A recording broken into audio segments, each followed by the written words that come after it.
교수님, 한국을 한 번도 안 가보시고 강의를 하시면 어떻게 합니까? 자네 그게 무슨 말인가? 나는 한국에 대해 철저한 자료 조사를 하고 강의를 하고 있습니다. 아니, 그런데 어떻게 이렇게 거짓 자료와 말도 안 되는 사실을 가르치시는 거죠? 여기 한 중국인 유학생과 외국인 교수가 언쟁을 벌이고 있는데요.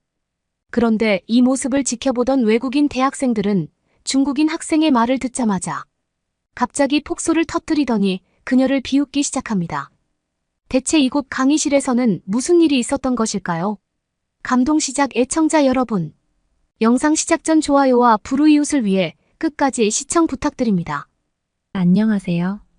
저는 현재 한국과 영국을 왔다 갔다 하며 교환학생 생활을 하고 있는 영국인 휴스턴이라고 합니다. 저는 영국에서는 어느 정도 영향력 있는 옥스퍼드 대학교에서 경제학을 공부하고 있는데요. 일반적인 경제학이 아닌 전 세계의 국가 기준에 맞는 것이 경제 전공으로 다루고 있는 저는 학기 초기인 1학년 때부터 한국은 물론 중국과 일본 같은 아시아 지역의 나라들로 대학교 교환학생을 신청해 많은 경험들을 쌓아왔습니다. 평소 유럽권의 나라들에는 별 관심이 없었던 저는 이상하게도 제가 살아온 환경과 전혀 다른 아시아 지역의 나라 문화나 경영 지식에 더 끌리기 시작했습니다. 그 중에서도 한국은 다른 나라들과 매우 차별화되는 특별한 나라였는데요. 제가 태어난 영국도 물론 선진국이기는 하지만 한국은 선진국 중에서도 다른 나라들은 가지고 있지 않은 무언가 특별함을 가지고 있는 것 같았고, 그 중에서도 특히 어디를 가나 마음 편하게 걸어 다니며 도시를 관광할 수 있다는 안전한 치안 시스템은 제 마음에 쏙 들었습니다. 그러던 어느 날 저는 한국만이 가지고 있던 특별함이 정확히 무엇이었는지 한 중국인 학생의 발표 때문에 알게 됐는데요. 그날은 저희 경영학 전공 교수님의 앞으로 다가올 새로운 국가 선진국 기준에 대한 발표 수업이 있던 강의였고, 교수님께서는 발표 수업을 시작하기 전 많은 학생들의 주제, 국가로 예측되는 한국에 대한 설명을 시작으로 강의실의 긴장감을 풀어주셨습니다. 아마 오늘 많은 학생들이 한국을 주제국가로 선정했을 것입니다. 그도 그럴 것이 현재 한국은 다른 나라들보다 경제 굴곡과 변화 과정이 제일 많았던 국가이고, 이러한 반복적인 과정을 통해 다른 나라들에서는 찾아볼 수 없는 새로운 선진국의 기준을 찾을 수 있기 때문이겠죠. 하지만 오늘의 주제는 단순히 한국이 왜 선진국인지만을 확인하는 시간은 아닙니다. 왜라는 질문에서 끝나지 않고 우리는 한국이라는 국가의 발전 과정을 통해 무엇을 배워야 하는지, 그리고 한국의 새로운 선진국 기준 성장 과정을 현재 영국에 어떻게 적용할 수 있을지, 그것을 실체화하는 것이 매우 중요하거든요.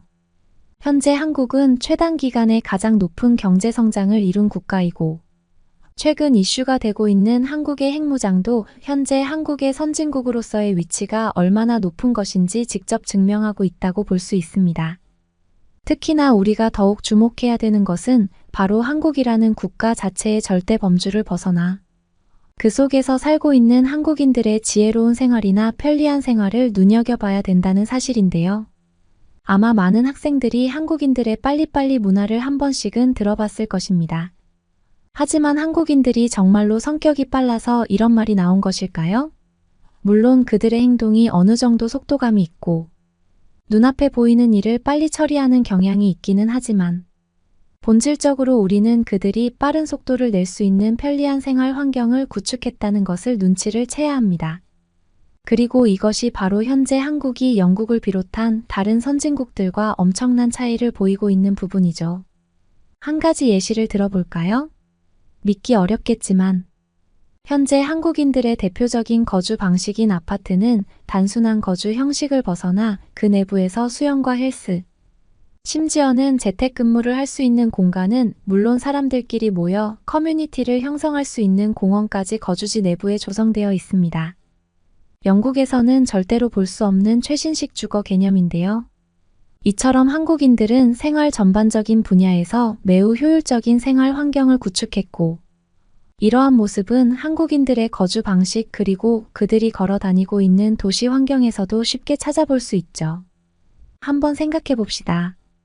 집에서 일을 하다가 지하에 있는 아파트 헬스장에서 운동을 하고 커뮤니티 시설에 있는 재택근무 시설에서 독서를 하는 모습을요.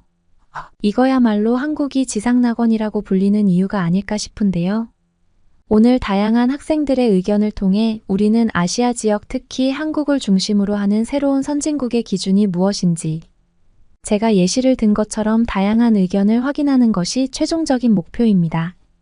교수님께서는 현재 한국이 새로운 생활 방식을 제시하는 최신식 선진국이라며 한국에서만 누릴 수 있는 편리하고도 효율적인 생활 방식을 직접 설명해 주셨고 이는 한국에 익숙해져 있던 저조차도 눈으로 확인하면서 놀라울 정도였어요.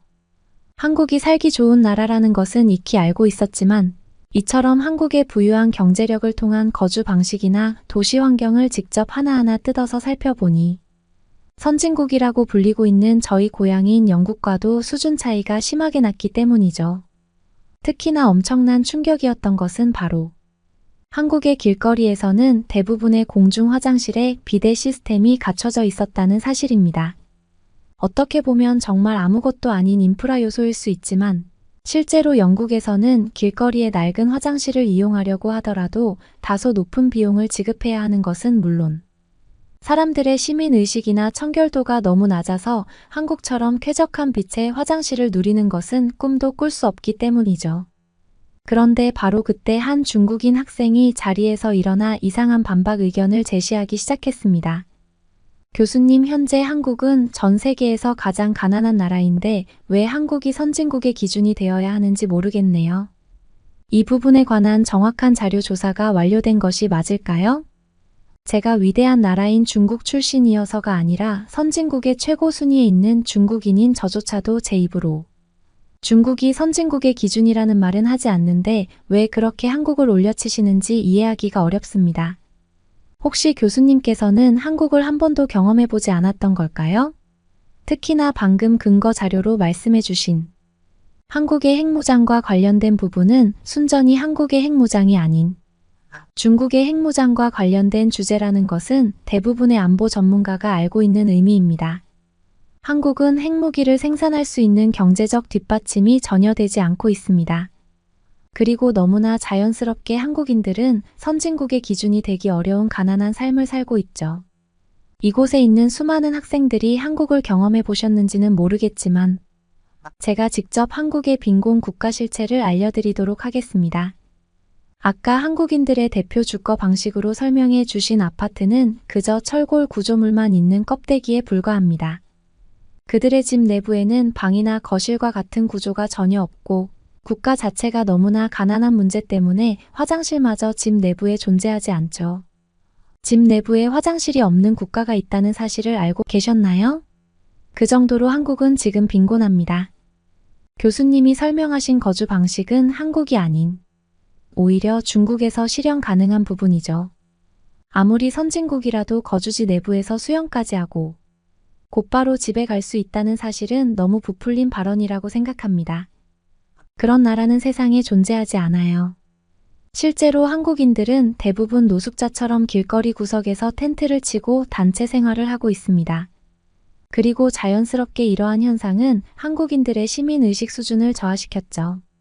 한국은 선진국이 아닌 절대 빈곤 국가이고 그들은 집에서 휴식을 취하다가 화장실을 이용하기 위해 그들이 그렇게나 자랑하는 공중 화장실이 있는 길거리로 나가야 하는 황당한 국가입니다. 중국인 학생의 발언이 끝나기 무섭게 강의실에는 엄청난 폭소가 울려 퍼지고 말았고 저 또한 터져나오는 웃음을 참을 수가 없었는데요.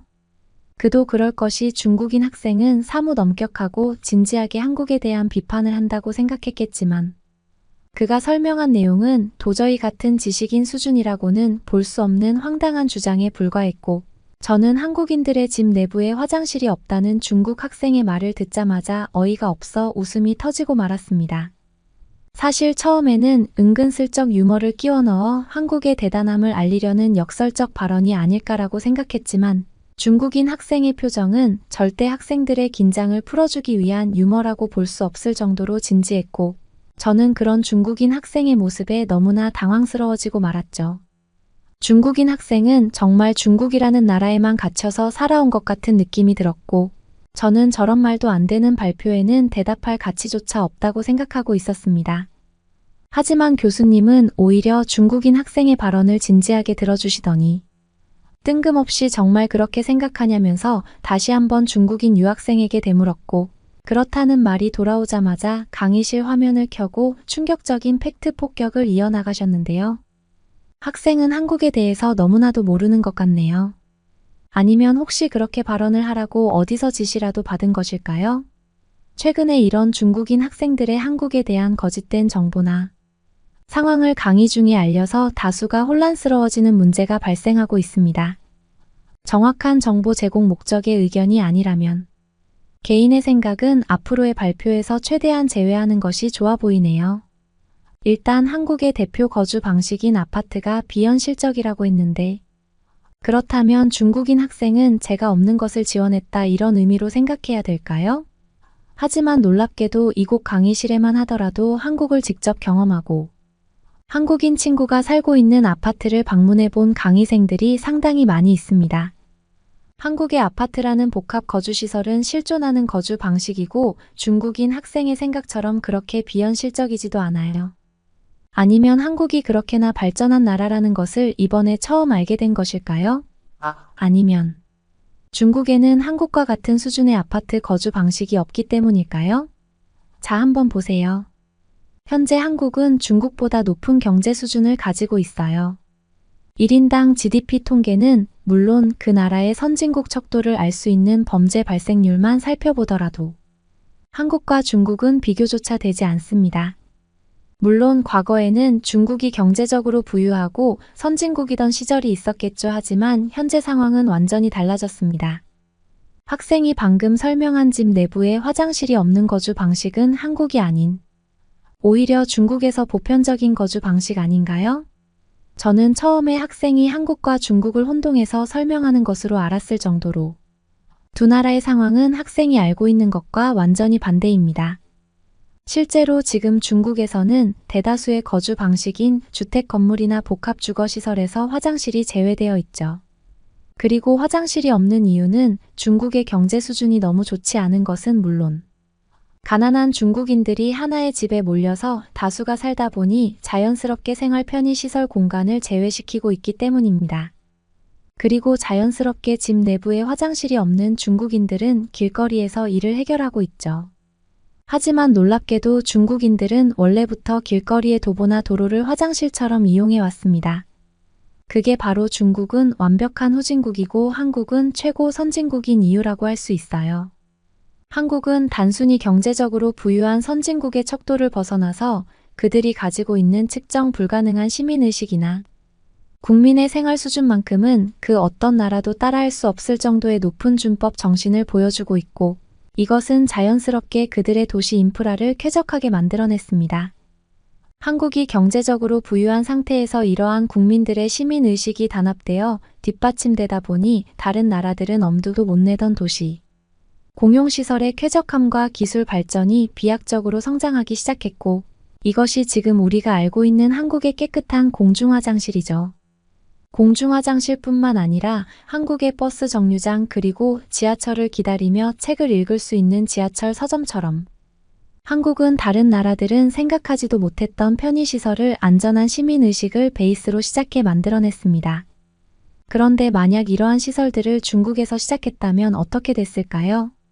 지금 한국은 휴대폰 하나로 생활을 할 수 있는 무인 시스템을 완벽히 구축한 나라 중 하나인데 만약 중국에서 무인 카페나 편의점을 실시했다면 단 하루 만에 가게 자체가 사라졌을 것입니다. 가게 자체의 자재들이 전부 뜯겨서 사라지는 것은 물론 그 내부의 편의점 물건들마저 전부 사라졌겠죠. 왜냐고요? 중국인들에게 무인 시스템은 당연히 훔쳐가도 되는 주인 없는 물건이라는 어처구니 없는 시민의식이 기준으로 잡혀 있기 때문입니다. 그리고 이러한 현상은 자연스럽게 중국의 도시생활 환경을 쑥대밭으로 만들었죠. 더군다나 여기에 더해 중국의 경제 상황이 좋지 못한 것은 덤으로 말이죠. 또한 한국과 중국의 1인당 GDP만 비교를 해보더라도 학생의 주장이 완전한 거짓이라는 것을 알 수 있을 정도입니다. 심지어 현재 중국은 도시 인프라를 한국과 같이 디지털 인프라로 교체하던 와중 국민 대부분의 개인정보가 털려버리는 사건까지 발생했고 이 때문에 중국의 도시 인프라는 완전히 후퇴하고 말았죠. 사견이지만 현재 한국을 따라해서 디지털 국가로 거듭날 수 있는 나라는 그렇게 많지 않습니다. 즉 중국인 학생이 생각하는 것과 다르게 현재 한국의 영향력은 전 세계적인 입지를 구축하고 있다고 봐야 하는 것인데요. 그리고 최근 영국은 이러한 한국의 선진국 확정 과정을 알아차리고 빠르게 국방동맹을 제안하는 한국의 핵무장 검토를 논의했습니다. 중국도 물론 핵탄두를 보유하고 있기는 하지만 현재 세계 안보가 어지러운 와중 한국의 핵무장 규제가 풀린다는 것은 매우 큰 의미가 있는데요. 첫 번째로 한국이 중국을 누르고 동아시아 지역의 전쟁 억제 국가의 기준이 될 수 있다는 의미가 있습니다. 지금까지는 중국이 아시아 지역에서 핵탄두를 보유하며 전쟁 억제력 파워를 가져왔지만 앞으로 이러한 영향력이 한국으로 이동하게 되며 중국은 자연스럽게 국방력이 하락하게 되겠죠. 물론 영국이 중국을 견제하기 위해 한국과의 동맹과 다름없는 핵무장 검토 제안을 한 것도 있겠지만 그것보다 중요한 것은 한국이 중국 그 이상의 국방 기술력을 가지고 있다는 사실입니다. 실질적으로 한국의 최근 군사무기 수출료를 살펴보면 중요 무기인 핵탄두의 실체화만 되지 않았을 뿐 다양한 군사무기 분야에서 유럽권의 나라들이 절대적으로 찾는 신뢰 국가로 거듭나고 있죠. 그리고 이러한 한국의 결과물은 중국이 지난 20년 동안 절대 해내지 못한 것입니다. 중국은 군사무기 수출률을 끌어올리며 중국의 국방력을 올려줄 수 있는 다양한 국가와의 신뢰 회복 과정을 기대했지만 조작하기 짝이 없는 무기 불량률과 수출 비리로 전 세계 모든 나라들의 신뢰를 잃고 말았습니다. 진정한 후진국이라면 바로 이러한 중국을 두고 하는 말이 아닐까요? 오늘 발표의 주제였던 새로운 선진국의 기준. 국가를 알아보는 것에 대해서도 오직 한국만이 유일하게 일치하고 있습니다. 이미 유럽권의 대부분 나라가 선진국이라는 타이틀을 가지고 있기는 하지만 최근 한국이 보여주고 있는 안전한 도시 치안과 신개념 자연도시 공학은 많은 학자들로부터 찬사를 받고 있어요. 이래도 한국이 중국보다 가난한 빈곤 국가라는 주장이 타당한 의견일까요? 교수님께서는 차분한 목소리로 직접 사진 자료까지 보여주시며 강의실 전체의 학생들을 향해 중국의 생활 환경과 한국의 생활 환경을 비교해서 보여주는 화장실이 밖에 있다고 주장하던 중국인 학생의 발표와는 달리 한국은 한눈에 봐도 깔끔한 아파트 거주 형식은 물론 길거리의 화장실마저 저희 집보다 깨끗해서 꽤나 놀라웠습니다. 중국 학생은 교수님의 반박이 이어지는 와중 단 한 번도 제대로 된 증거 자료나 반박을 내뱉지 못했고 교수님의 발언이 끝났을 때는 몸까지 덜덜 떨며 꽤 분노한 듯 보였는데요. 처음에는 중국인 학생의 의견도 완전한 거짓 의견이기는 하지만 발표를 듣는 사람으로서 예의를 갖춰야 된다고 생각했던 저조차도 중국인 학생의 중국과 한국을 완전히 반대로 해석해 진행한 억지 발표에 다시 한번 웃음이 터져나오고 말았습니다. 하지만 교수님께서는 오히려 킥킥거리며 비웃고 있던 강의실을 학생들을 진정시켜 주셨고 중국인 학생에게 더 제시하고 싶은 의견이 있으면 해보라는 식으로 발표의 판을 깔아주셨는데요. 말 그대로 교수님께서는 오늘 중국 학생의 잘못된 사상이나 마음가짐을 완전히 바로잡으려는 것 같아 저는 그제서야 중국인들이 한국이라는 나라 자체에 막무가내식의 열등감을 가지고 있다는 것을 알아차리고 말았습니다.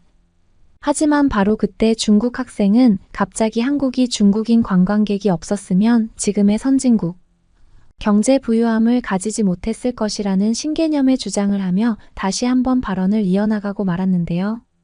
만약 교수님의 말처럼 한국이 진짜 선진국이라면 그것은 지금까지 한국을 방문해준 중국인 관광객들이 있기 때문 아닐까요?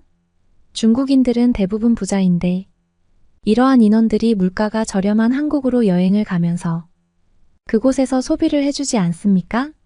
한국이 고마워해야 하는 나라가 바로 스승과 같은 중국이라는 말이에요. 그런데 왜 자꾸 교수님께서는 한국이 마치 자신들의 힘으로 지금의 선진국, 경제 상황을 이루어낸 것처럼 선동 발언을 하시는지 모르겠습니다. 여기 있는 학생분들도 다들 아실 텐데요. 중국인 관광객들이 많이 방문하는 나라는 경제력으로 무조건 선진국 반열에 올라서고 그 대표적인 나라가 한국이라는 사실을 말이죠. 실제로 한국을 방문한 중국인 관광객들의 통계를 한번 살펴보세요. 부자 중국인들이 적은 돈으로 여유를 즐기기 위해 방문하는 나라가 빈곤국가 한국입니다. 중국에서는 왕처럼 살지 못해도 한국으로만 가면 적은 돈으로 왕처럼 살 수 있기 때문이죠. 이런 경제적인 차이가 있는데 어떻게 한국이 중국보다 부유한 국가라고 할 수 있을까요? 중국인 학생은 주먹까지 치켜세우며 다시 한번 이상한 논리의 의견을 표출했고, 저는 점점 들으면 들을수록 같은 학생이 맞나 싶은 그 중국인 대학생의 의견에 치가 떨릴 정도였습니다.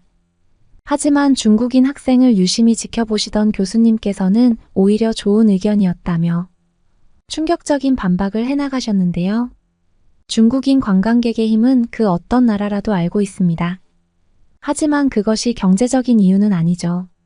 중국인 관광객들이 다른 나라에서 왜 유명한지 아시나요? 바로 그들이 가지고 있는 믿기 어려운 수준 낮은 시민의식과 민폐 행동으로 그 나라를 초토화시키기 때문입니다. 실제로 영국만 하더라도 중국인 관광객들이 많은 거점 도시를 가보면 길거리에서 화장실 일을 해결하지 말아달라는 표지판이 오직 중국어로만 설치되어 있죠. 더군다나 중국인들은 다른 나라의 대중교통을 이용할 때 무단으로 탑승하거나 버스나 지하철에 쓰레기를 버리는 행위를 너무나 자랑스럽게 여기고 있습니다. 이러한 민폐 행동으로 그 어떤 나라도 중국인 관광객들을 원하지 않고 있어요. 그들이 부자라고요. 매우 큰 오해를 하는 것 같습니다. 한국을 방문하는 대다수의 중국인들은 자신들의 나라에서 사지 못하는 비싼 물건이나 치료제를 사기 위해 아득바득 한국으로 오는 것이고, 그러한 와중 이러한 민폐 행동까지 하고 있는 것이죠. 중국인들이 한국에서 관광 소비를 해서 한국이 부유해졌다니 굉장히 웃긴 논리 중 하나였습니다. 그래서 그런지 유럽권의 많은 나라들은 중국인 관광객들이 다수 입국하는 날짜를 지정해 그날은 공항 전체에 경찰 인력을 배치하고 중국인 관광객을 철저히 주시합니다. 그들은 다른 나라에 오기만 하면 사고를 발생시키는 중심 인물들이기 때문이죠. 이제 중국인들과 한국인들의 시민의식이 얼마나 차이 나는지 감이 좀 오시나요? 특히나 당신이 주장했던 경제적인 부분은 앞으로도 절대 중국이 한국을 따라잡을 일이 없습니다. 결과적으로 오늘날 한국은 전 세계에서 가장 안정적인 경제 급성장을 보인 나라 중 하나이고, 그들의 대표적인 무기인 반도체와 디지털 사업은 앞으로 다가올 AI 시대의 중심 기술로 거듭나고 있죠. 즉 앞으로의 시간은 아마 한국이 중국은 물론 영국까지 넘어서는 대표 국가로 거듭난다는 사실입니다. 그리고 이러한 현실은 우리에게 완전히 다가오고 말았죠. 제가 최근 학생들에게 한국의 선진국 기준을 조사하고 배우라는 이유도 이 때문입니다. 여기 있는 많은 학생들은 앞으로 살아갈 날이 꽤 남아 있습니다. 그렇다면 자신에게 어떤 국가에서의 삶이 도움이 되는지 생각하는 날도 분명히 오겠죠. 실제로 현재 영국에서의 안전이민 국가 중 한국은 최상단에 있고, 영국의 유명 연예인들도 자식들은 한국으로 유학을 보내는 경우가 계속해서 늘고 있습니다. 우리는 이것만으로도 한국이 얼마나 단단하고 내실 있는 국가인지 알아차려야 하죠. 하지만 우리가 그러한 시간 속에서 경계해야 하는 것이 바로 오늘과 같은 중국인들의 선동 작전입니다. 대다수의 중국인들은 한국에 좋지 않은 감정을 가지고 있고, 앞에 학생처럼 아무런 근거 없이 한국을 깎아내리려고 하죠. 우리는 앞으로 다가올 미래 시대의 대표 국가, 한국을 겸허히 받아들이면서 그들의 과정을 온전히 받아들여 성장할 필요가 있습니다. 그러면 더욱 감동적인 다음 사연으로 넘어가겠습니다. 가까이 오지 마세요. 살려주세요. 한국의 한 골목길 한 외국인 여성이 무언가에 쫓기듯 달리고 있습니다. 뒤에서 소리를 지르는 남성. 과연 이들에게 무슨 일이 벌어진 걸까요? 안녕하세요. 저는 뉴질랜드에서 온 에일리입니다. 오늘은 제가 한국에서 겪은 소름 돋고 오싹한 이야기를 들려드릴게요. 저는 뉴질랜드에서 오로라 헌터라는 일을 하고 있어요. 오로라 뉴질랜드에 여행 온 관광객들에게 제공되는 오로라 투어를 위해 차량에 오로라 탐지기 GPS, 위성 레이더를 설치하여 보다 많은 관광객들에게 아름다운 오로라를 보여주기 위해서 오로라 사냥을 하는 사람들을 일컫는 말이에요. 뉴질랜드의 더운 날씨 속에서 관광객들에게 좋은 추억을 남겨드리기 위해 위험한 도로나 산간을 운전하며 아름다운 오로라를 쫓아다니는 것이 제 일상이죠. 특히 뉴질랜드의 여름은 지수가 높은 지역과 푸릇한 대자연을 볼 수 있는 지역이 나뉘어져 있어서 많은 관광객들이 뉴질랜드를 여행 오곤 하죠. 하지만 겨울은 비수기입니다. 날씨도 춥고 뉴질랜드 전체가 눈에 덮이고 날씨가 좋지 못해 오로라를 보는 게 쉽지 않죠. 그해 왜 뉴질랜드에서 오로라를 보면 행운이 온몸을 감싼다는 말이 있을 정도로 겨울에 오로라를 보는 것은 쉽지 않아요. 하지만 겨울의 오로라는 더욱더 색이 짙고 뚜렷한 것이 장점이죠. 어느 날 평소와 같이 여행사에 출근을 했어요. 저희 상사 피터가 저에게 말을 걸었어요. 올여름에 정말 많이 수고했어. 율리야, 올겨울 시간 될 때 어디 따뜻한 나라에 여행 한번 갔다 오는 게 어때? 회사에서 제공되는 휴가 프로모션에 항공권을 반값으로 해주는 상품이 생겼어. 해외여행은 한 번도 나가보지 않았잖아. 젊은 나이에 이 섬나라에 계속 갇혀있기 고단 해외에 나가서 다양하게 견문도 넓히고 힐링도 하고 오는 게 어때? 저는 말했어요. 뉴질랜드 밖을 벗어나 본 적이 없어서 솔직히 두렵긴 해요. 하지만 따뜻한 나라는 한번 경험해보고 싶어요. 어디가 좋을까요? 피터가 말했어요. 아시아나 호주, 아프리카나 남미 쪽이 따뜻하지. 어디든 여행하기 좋을 거야. 겨울이 지나고 봄이 오기 전에 한번 갔다 오렴. 윗선엔 내가 얘기하마 생각지도 못한 휴가 제의에 당황하긴 했지만 일평생 추운 나라에서만 지내다 보니 따뜻한 나라에 대한 궁금증이 있었어요. 항상 반팔과 반바지 슬리퍼를 신고 땀을 흘리며 해변을 걷는 사람들을 생각했죠. 그리하여 저는 따뜻한 나라로 휴가를 떠나기로 결심했어요. 집에 돌아와 나라들을 검색하기 시작했어요. 솔직히 아프리카나 남미같이 넓은 나라들은 오랜 기간 여행하는 것이 좋아 보였고, 호주는 뉴질랜드와 같이 섬나라라 끌리지 않았죠. 아시아의 각 나라들을 찾아보았어요. 필리핀, 태국, 베트남 등 여러 나라의 해변을 찾아보았죠. 그중 하나의 사진이 제 눈을 사로잡았어요. 한국의 부산 광안리라는 곳이었죠. 바다 너머 길게 늘어선 길고 긴 대교가 제 눈을 사로잡았고 야경도 정말 아름다웠어요. 광안리 근처의 호텔에서 내려다본 풍경은 아주 아름다웠죠. 엄청 좋은 휴양지라는 생각이 들었어요. 그래서 저는 한국이라는 나라에 가겠다고 결심을 했죠. 부가적으로 한국에 대해서 검색을 했어요. 한국은 전통과 현대가 공존하는 매력적인 나라로 알려져 있었고, 특히 맛있는 음식과 다양한 관광 명소로 유명했어요. 나라의 면적이 작아 짧게 여행 가는 사람들도 있었고, 길게 여행을 가는 사람들도 있었죠. 저의 호기심이 점점 커졌어요. 그래서 한국 여행을 결정하는 데는 오랜 시간이 걸리지 않았어요. 피터에게 이야기를 하고 한국행 비행기 티켓을 끊었어요. 처음 해외여행이라 설레는 마음으로 짐을 꾸렸죠. 바다에서 입을 수영복과 반팔 반바지 짧은 치마, 그리고 선글라스까지 짐을 다 꾸리고 전 설레는 마음으로 잠에 들었어요. 다음 날 아침 프랑스를 경유하여 한국행 비행기에 몸을 실었어요. 한국은 더울 거라는 생각을 한 저는 프랑스 공항 화장실에서 가벼운 옷으로 갈아입고 한국행 비행기에 올랐죠. 근데 깜짝 놀랄 일이 벌어졌어요. 한국인 승무원이 제게 말을 걸었죠. 한국은 겨울인데 괜찮으시겠어요? 저는 물었죠. 무슨 문제라도 있나요? 승무원이 얘기했어요. 한국의 겨울 날씨는 매우 추워요. 따뜻한 방한 의류가 있으시다면 갈아입으시는 게 좋을 것 같습니다. 저는 당황했어요. 아시아는 따뜻한 나라로만 생각했고 제가 찾아본 광안리의 날씨는 맑고 따뜻하고 더워 보였어요. 근데 한국이 추운 나라라니 하지만 걱정이 되지 않았어요. 뉴질랜드의 겨울왕국에서 오로라 사냥을 하던 저에겐 추위는 아무것도 아니었죠. 저는 말했어요. 뉴질랜드인들은 추위에 익숙해요. 걱정 마세요. 승무원은 말했습니다. 그럼 도착하셔서 혹시 추우시면 담요를 드릴 테니 담요라도 두르세요. 저는 말했어요. 배려해 주셔서 감사합니다. 이윽고 비행기는 한국의 인천국제공항에 도착하였고 저는 짐을 챙기고 비행기를 나섰죠. 그 순간부터 놀라움이 시작되었어요. 비행기에서 내리자마자 찬바람이 불어왔어요. 그리고 뉴질랜드보다 더 추워서 깜짝 놀랐어요. 공항에서 한기를 느끼며 내가 생각했던 사실과 다르다는 것을 깨달았어요. 뉴질랜드에서 오로라 사냥을 하며 갖은 추위에 익숙해진 저였지만 한국의 매서운 겨울 바람은 전혀 예상치 못했던 것이었어요. 여행 계획을 세울 때 한국의 날씨와 온도를 깊게 찾아보지 않았던 게 아주 큰 실수로 다가왔죠. 인터넷에서 한국의 겨울을 검색했을 때 서울의 평균 기온이 비교적 온화하다고 나와 있어서 안심했는데 현실은 완전히 달랐어요.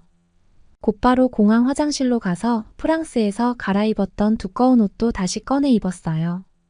공항을 나와 택시를 타고 숙소로 이동하였죠. 숙소까지 이동하는 동안 저는 두꺼운 옷을 입고도 추위를 느꼈어요.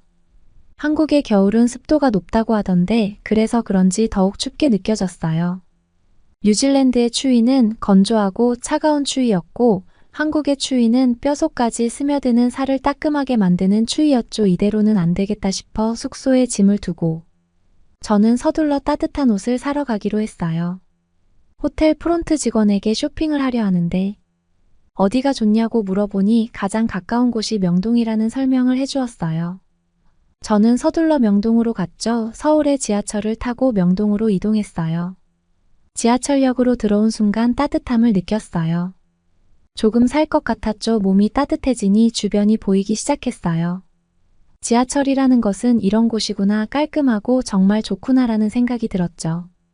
지하철을 타고 명동에 도착했어요. 명동에는 다양한 상점들이 즐비해 있었어요. 길을 걷다 가장 가까운 옷가게를 들어갔어요.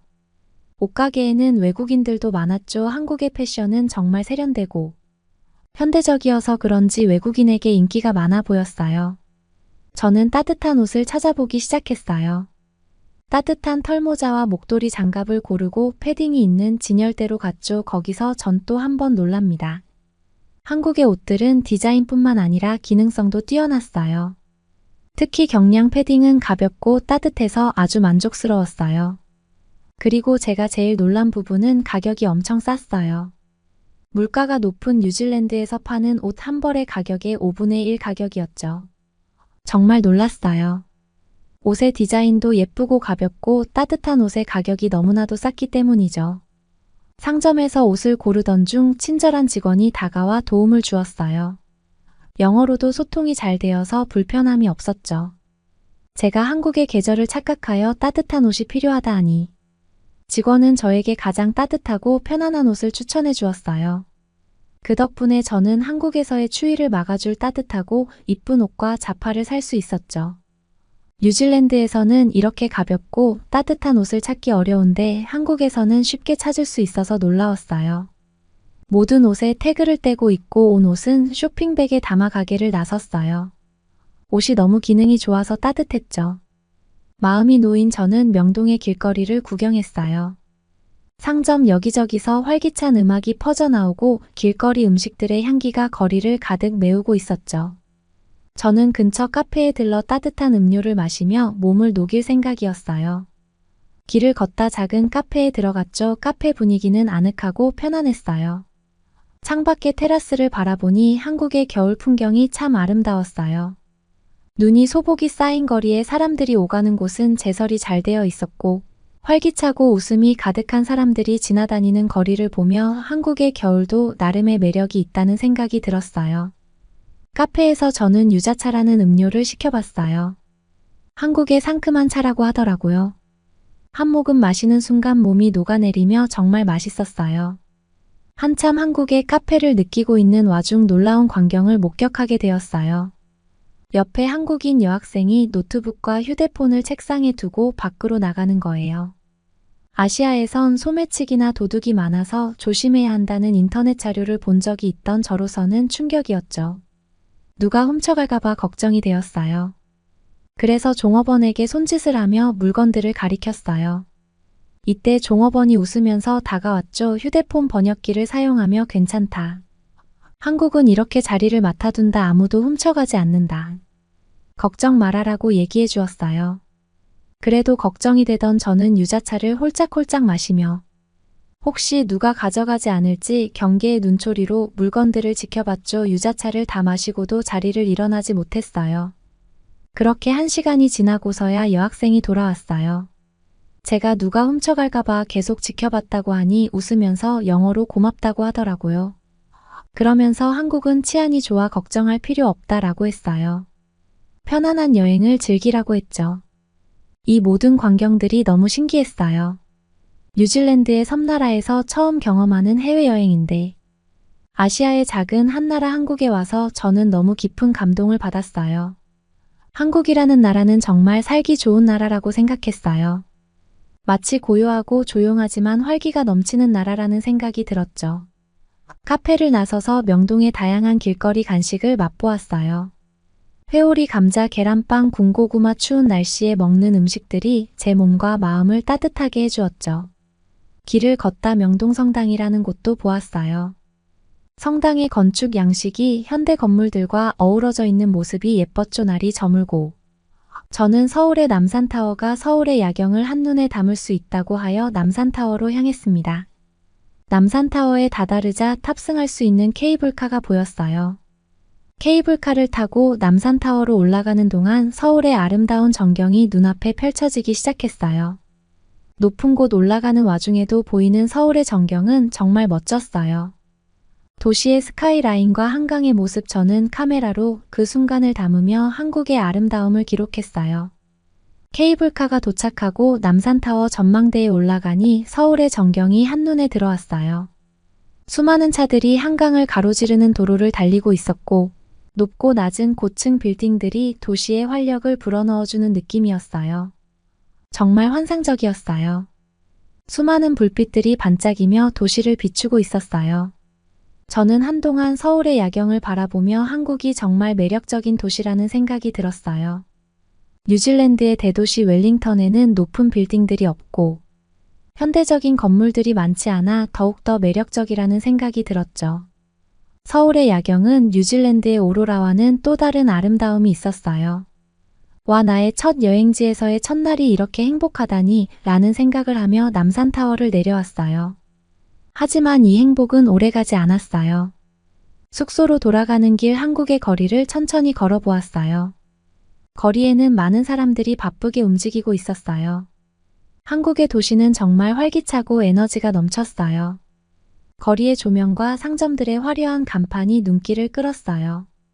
저는 이국적인 분위기에 푹 빠져들었어요. 그런데 그 순간 휴대폰 배터리가 없어서 숙소로 가는 길을 헤매게 되었어요. 길을 헤매다 어두운 골목으로 들어섰죠. 사람도 없고 차도 없어서 겁이 났어요. 그 순간 뒤에서 어떤 남자가 뒤따라 걸어오는 소리가 들리는 거예요. 혹시나 하는 마음은 들었지만 휴대폰도 훔쳐가지 않는 한국이라 한편으로는 아닐 거야.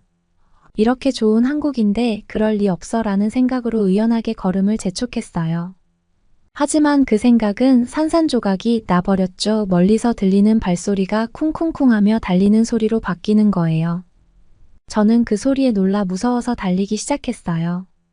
뒤에서 뭐라고 소리를 지르는데 무슨 말인지 이해할 수 없었어요. 마치 화가 난 듯 보였죠. 가까이 오지 마세요. 살려주세요. 그렇게 한참을 달리다 건물 사이 비좁은 통로에 몸을 숨겼어요. 발소리는 들리지 않았고 숨이 가쁘고 너무 놀란 저는 숨을 고르며 눈물을 흘렸어요. 그 순간 누가 제 어깨를 확 잡았어요. 놀라서 저는 그대로 주저앉았죠. 눈물이 앞을 가리고 너무 무서웠어요. 저기요, 뒤를 돌아보니 경찰이었어요. 순간 놀라고 무서웠던 마음이 사르르 놓였습니다. 경찰관이 물었어요. 왜 어두운 길을 혼자 걷고 있었냐? 찾아다니느라 힘들었다. 저는 누가 쫓아와 무서워 달렸다고 했어요. 그러자 경찰이 어딘가를 가리켰어요. 가로등에 CCTV가 설치되어 있었고 경찰관이 여기는 여성 안심길이라는 말을 하며 겁에 질린 저를 달래주었어요. 한국에 CCTV가 잘 보급되어 있어서 365일 경찰들이 순찰을 돌며 99%의 치안율을 자랑한다고 했어요. 한 여성이 아무도 없는 어두운 골목을 걷고 있어 순찰을 돌다가 걱정돼서 따라왔는데 갑자기 달려가서 소리를 치며 멈춰 세우려 했다고 하더라고요. 그 말에 저는 힘이 풀려 주저앉았어요. 다행이라는 마음이 온몸을 휘감았어요.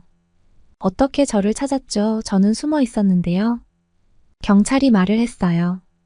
CCTV 관제센터와 통신하며 자신의 이동 경로를 추적했어요. 안심하세요. 이 얘기를 들으니 한국의 치안 시스템은 정말 믿을 수 없을 정도로 훌륭하다는 생각이 들었어요. 경찰은 제가 더 이상 두려워하지 않도록 친절하게 설명해 주었어요. 이곳이 얼마나 안전한지 사람들이 서로를 얼마나 신뢰하는지 깨달을 수 있었어요. 경찰이 왜 혼자 걷고 있냐고 물었어요. 저는 숙소 가는 길인데 휴대폰 배터리가 없어 지도를 볼 수 없었다고 했어요. 경찰이 자신의 주머니에서 보조 배터리를 꺼내 휴대폰과 연결해주고 숙소 가는 길까지 안전하게 태워주겠다고 경찰차로 가자고 했어요. 경찰차로 같이 걸어가 경찰차를 타고 숙소로 가는 동안 경찰은 저에게 한국의 여러 가지 좋은 점들을 이야기해 주었어요.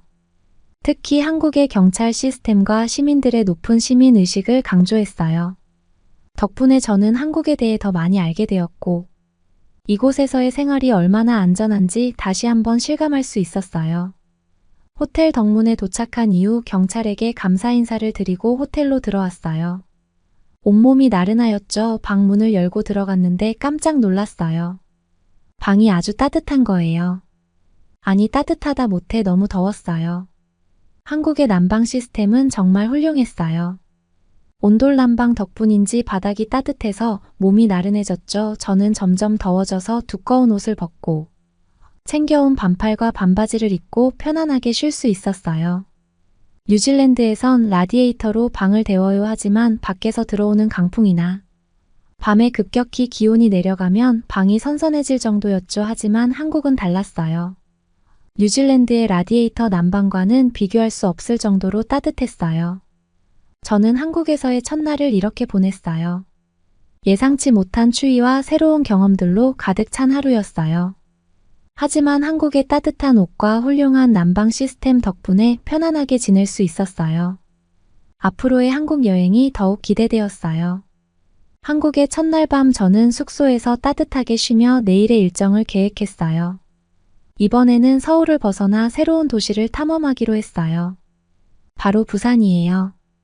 비록 한국은 겨울이라 제가 여행을 출발하기 전 부산 광안리의 따뜻하고 가벼운 여행은 되지 않겠지만 부산은 한국의 두 번째 큰 도시로 각종 해산물로 만든 맛있는 음식으로 유명하다고 들었어요. 특히 사진으로 찾아본 아름다운 해변이 있는 광안리가 매우 보고 싶었죠. 다음날 서울역에서 KTX를 타고 부산으로 향하는 날이 드디어 왔어요. KTX는 한국의 고속열차로 서울에서 부산까지 빠르게 이동할 수 있는 최고의 교통수단이에요. KTX에 탑승을 하고 잠시 자리 정리를 하는 사이 기차는 출발하였죠. 빠르게 이동하는 기차 안이 너무 조용해서 새삼 놀랐어요. 기차 안에서 편안하게 앉아 창밖을 바라보며 한국의 풍경을 감상했어요. 빠르게 지나가는 도시와 산 그리고 넓은 들판이 인상적이었어요. KTX는 정말 빠르고 쾌적했어요. 미국의 KTX가 모든 대도시에 걸쳐 있어 하루 만에 여러 도시를 구경할 수 있다고 했죠. 그래서 처음 뉴질랜드에서 검색할 때 한국이라는 나라는 짧으면 짧고 길면 긴 여행을 다양하게 즐길 수 있는 나라인가 보다라는 생각을 했어요. 기차 안에서는 무료 와이파이도 제공되어 여행 중에도 인터넷을 사용할 수 있어 매우 편리했어요. 약 3시간 정도의 여정 후 드디어 부산에 도착했어요. 부산역에 내리자마자 택시를 타고 광안리 해수욕장으로 향했어요. 부산은 서울과는 또 다른 매력을 가지고 있었어요. 바다와 가까운 도시여서인지 공기가 더 신선하고 기분이 상쾌했어요.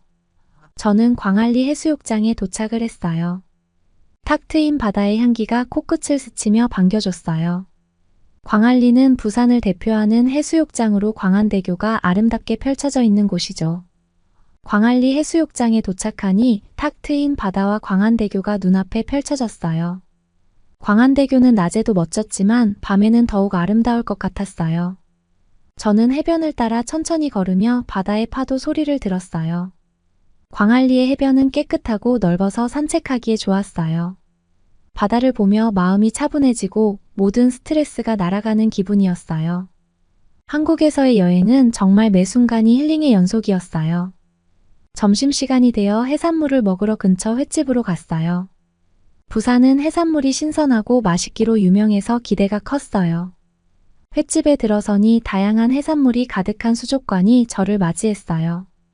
뉴질랜드에서도 신선한 해산물을 많이 먹어봤지만 한국의 해산물은 또 다른 매력이 있었어요. 광어회와 전복 해산물 모듬을 주문했어요. 처음 한국식 회를 접한 저에게 가게 사장님이 바디랭귀지를 하며 먹는 방법을 가르쳐 주셨어요. 한국식 회는 얇게 썰어 내어 간장과 와사비에 찍어 먹는 방식이었어요. 회를 한 입 먹으니 입안 가득 신선한 바다의 맛이 퍼졌어요. 전복은 쫄깃하고 부드러워서 정말 맛있었어요. 해산물 모듬은 각종 해산물이 신선한 야채와 어우러져 상큼한 맛을 더해줬어요. 한국의 해산물 요리는 뉴질랜드의 해산물과는 또 다른 신선함과 맛이 있어서 정말 만족스러웠어요. 저녁이 되니 해변가에는 점점 더 많은 사람들이 모여들었어요. 밤이 되면 광안대교의 조명이 반짝이며 바다를 비추는 장관을 볼 수 있다고 해서 기대가 컸어요. 저는 해변가의 벤치에 앉아 밤하늘을 바라보며 휴식을 취했어요. 그리고 드디어 광안대교의 조명이 하나 둘 켜지기 시작했어요. 수많은 불빛들이 다리를 따라 반짝이며 바다 위에 아름다운 빛의 물결을 만들었어요. 그 모습은 정말 환상적이었어요.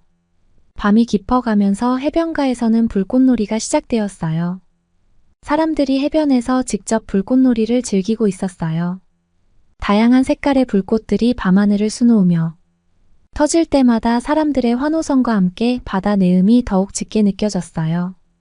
저는 그 모습을 보며 바다 내음을 만끽하며 행복한 시간을 보냈어요. 추운 겨울날의 부산 광안리 해수욕장에서의 밤은 정말 잊을 수 없는 따뜻하고 아름다운 추억으로 남을 것 같았어요. 광안리 해수욕장과 인접한 숙소로 돌아와 창밖을 바라보니 여전히 광안대교의 조명과 해변가의 불빛들이 아름답게 빛나고 있었어요. 숙소의 창문을 열고 바다를 보며 야경을 감상했어요. 부산의 밤은 정말 낭만적이었어요. 조용히 파도 소리를 들으며 반짝이는 불빛들을 보니 마음이 평화로워졌어요. 이렇게 부산에서의 하루를 마무리하고 잠자리에 들기 전 출출함을 느낀 저는 근처 편의점을 찾아 나섰어요. 한국의 편의점이 놀랍다는 이야기를 많이 들었기 때문에 꼭 한번 들러보고 싶었어요. 숙소 근처에는 다양한 편의점들이 있었는데 저는 가장 가까운 편의점으로 들어갔어요. 편의점에 들어서자마자 놀라움을 금치 못했어요. 편의점이 이렇게나 크고 다양한 물건들이 있을 줄은 상상도 못했거든요. 뉴질랜드의 편의점과는 비교할 수 없을 정도로 다양한 상품들이 가득했어요. 먼저 다양한 종류의 한국 라면들이 진열되어 있는 코너가 눈에 들어왔어요. 라면만 해도 이렇게 많은 종류가 있다니 놀라웠어요. 각종 컵라면과 봉지 라면이 있었고 어떤 것을 선택해야 할지 고민이 되었어요. 라면 외에도 다양한 즉석 식품들이 많이 있었어요. 삼각, 김밥, 도시락, 샌드위치 등 편의점에서 간단하게 식사를 해결할 수 있는 음식들이 정말 많았어요. 저는 삼각김밥과 라면을 선택했어요. 삼각김밥은 손쉽게 먹을 수 있는 간편한 음식이었고 한국의 라면은 만능 식품이라는 얘기를 듣고 그 맛이 더욱 궁금해졌죠. 또한 편의점 안에는 전자레인지와 온수기가 있어서 즉석 식품을 바로 데워 먹을 수 있었어요. 저는 편의점에서 바로 음식을 데워서 따뜻하게 먹었어요. 삼각김밥과 라면은 정말 맛있었어요. 특히 삼각김밥은 김과 밥 속 재료가 잘 어우러져 있어서 간단하면서도 맛있는 한 끼 식사로 충분했어요. 삼각김밥과 라면을 다 먹은 후 저는 입안을 시원하게 해줄 음식을 찾았어요. 편의점 안에는 각종 음료수와 디저트들도 많았어요. 다양한 맛의 우유와 커피 그리고 디저트로 아이스크림들이 진열되어 있었죠. 한국의 편의점 아이스크림은 종류도 다양했어요. 저는 녹차 아이스크림이 궁금해서 녹차 아이스크림을 선택했죠. 포장을 뜯고 입안에 아이스크림을 넣고 맛을 보는데 진한 녹차 맛이 입안 가득 퍼져서 정말 맛있었어요. 한국의 편의점은 다양한 상품들과 편리한 시설들 덕분에 간단하게 식사를 해결하고 출출함을 달랠 수 있는 좋은 장소 같았어요. 한국의 편의점은 단순한 가게가 아니라 작은 슈퍼마켓처럼 느껴졌어요. 이곳에서의 경험은 정말 특별했어요. 부산에서의 하룻밤을 행복하게 보낸 뒤 저는 서울의 다양한 명소를 방문하고 싶어졌어요. 다시 KTX를 타고 서울로 돌아왔어요. 첫 번째로 방문한 곳은 경복궁이었어요. 경복궁은 한국의 전통 건축물로 역사와 문화를 느낄 수 있는 곳이었어요. 궁궐 내부를 둘러보며 한국의 역사 건축물에 대해 더욱 깊이 있는 경험을 하였어요.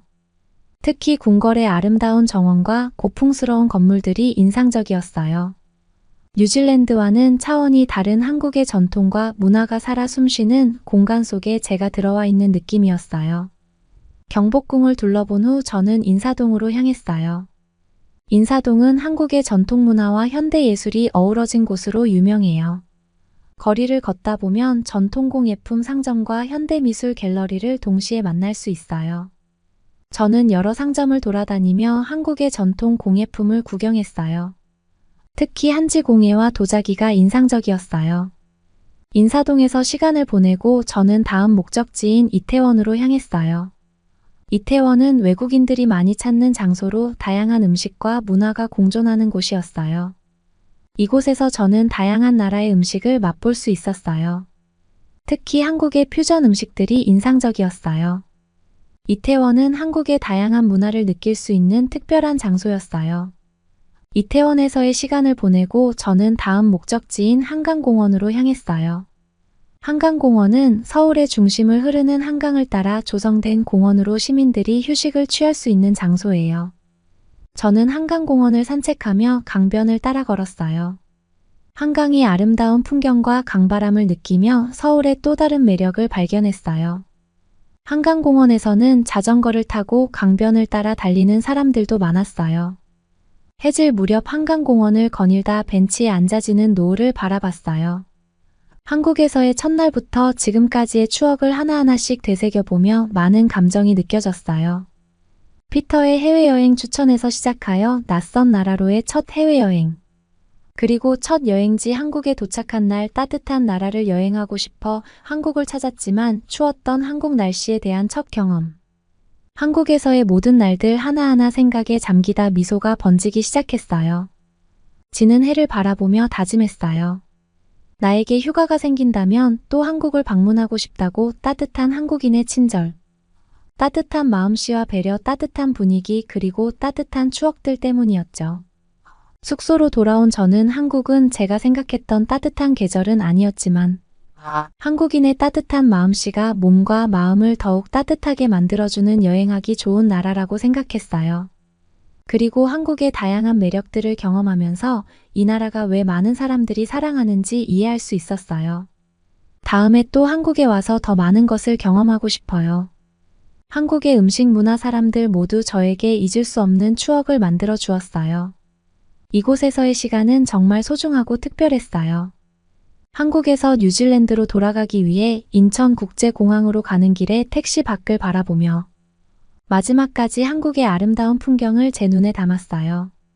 그리고 마음속으로 생각했죠. 한국을 뉴질랜드보다 추운 나라로 생각했지만 내 마음속 내 인생에서 가장 따뜻한 나라로 남아줘서 고마워. 다음에 또 올게. 여러분, 한국은 정말 멋진 나라예요. 따뜻한 마음씨와 안전한 치안, 그리고 아름다운 도시 풍경까지 꼭 한번 방문해 보세요. 한국의 다양한 매력을 직접 경험해보면 저처럼 이 나라에 푹 빠질 거예요. 여러분은 어떻게 보셨나요? 응원과 격려의 한마디씩을 댓글로 남겨주시기 바랍니다. 사연자분들에게 전달해드리겠습니다. 실제 사연 제보를 받고 있습니다. 채택되신 분께는 작은 선물도 보내드리고 있습니다. 저희의 사연이 여러분의 하루에 작은 힘이 될 수 있었으면 좋겠습니다. 감동적인 사연을 주변 분들과 이야기 나눠보세요. 더욱더 좋은 영상으로 다시 찾아뵙겠습니다.